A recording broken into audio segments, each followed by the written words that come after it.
елтаңба. Елтаңбаның жоғары жағына қарайтын болсақ, кіп-кішкентай 5 бұрышты жұлдыз бар. Бұл 5 бұрышты жұлдыз ынтымақтың, бірліктің негізін қалаған. Бұл елтаңбаға 5 бұрышты жұлдыз барлық елмен бірлікте, ынтымақта болайық деген сеніммен салынған.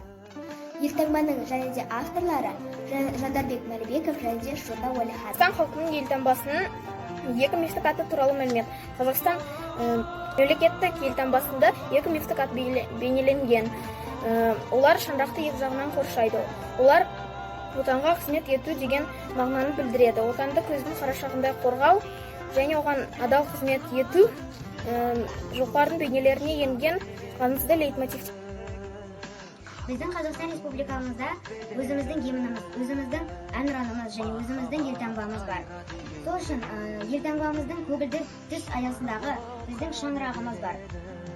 Ол киіз үйдің күмбезі тәрізді жоғары бөлігі болады. Осылай бейнеленген. Ал елтаңбаның төменгі жағында біздің Қазақстан деген жазуымыз тұр. Ол біздің шаңырақ өз нұсқасымен өзіміздің сүйіспеншілігіміз, Қазақстанға деген сүйіспеншілігіміз, ол өзіміздің елтаңбамыз деген мағынаны білдіреді. Елтаңба. Біздің елтаңбамызда қарсақ қолымызда шаңырақ тұрады. Шаңырақ ежелден қан кеудедің бір бөлігі. Яғни біздің елтаңбамызда шаңырақ тұрады. Шаңырақ біздің еліміздің бейбітшілігіміздің, байлығымыздың мәнін береді. Шаңырақ кеудедің бір бөлігі. Сол сияқты ол да елтаңбаның бір бөлігі. Шаңырақ елтаңбаның ортасында бейбіт тұрады. Ол біздің қадамымызды екенімізді дәлелдеп тұр. Шаңырақ ол біздің бейбітшілікті, мықтылығымызды дәлелдеп тұрған сол шаңырақ біз елтаңбамен мақтанамыз.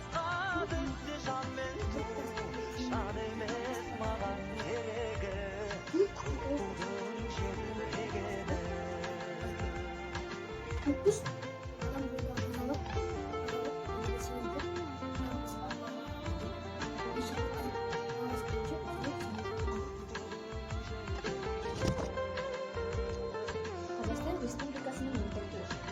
Оның ортасында шуақты, күнмен атыраймын. Күн күш қуатты, өмірді, байлық пен молшылықты білдіреді. Ал қыран болса, яғни бүркіт бейнесі билікті, мәрттікті, қоғамдықты білдіреді. Ою-өрнек тудың ең басты элементтерінің бірі. Ою-өрнек Қазақстан Республикасының бейбіт жерде, егеменді жерде, жазық жерде тұрып жатқанымызды білдіреді. Еліміздің әнұраны 1992 жылы 4 маусымда қабылданды. Қазақстан Республикасы президенті 2006 жылы 7 қаңтарда әнұранның мәтіні ресми пайдаланып бекітілді. Сөзін жазғанда Жұмекен Нәжмеденов, Нұрсұлтан Назарбаев, музыкасын жазған Шамшықұлы. Әнұранда отанға деген сүйіспеншілігі, атамекенге деген махаббаты әнұранның орындалуымен ашылады.